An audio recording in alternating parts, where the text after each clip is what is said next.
16 বছর পূর্বে 5 বছরের মেয়ে মিষ্টিকে নিয়ে শেষবারের মতো সৌরভবাবুর ঘর ছাড়েন সোনালী দেবী। তারপর কেটে গেছে 16টা বছর। মিষ্টির জীবনে এখন মিষ্টির মাই সব।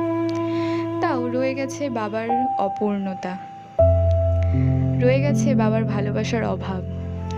আজ মিষ্টির জীবনে সব থেকে ভালো একটা দিন। সে কলকাতা মেডিকেল কলেজে ডাক্তারিতে প্রথম হয়েছে।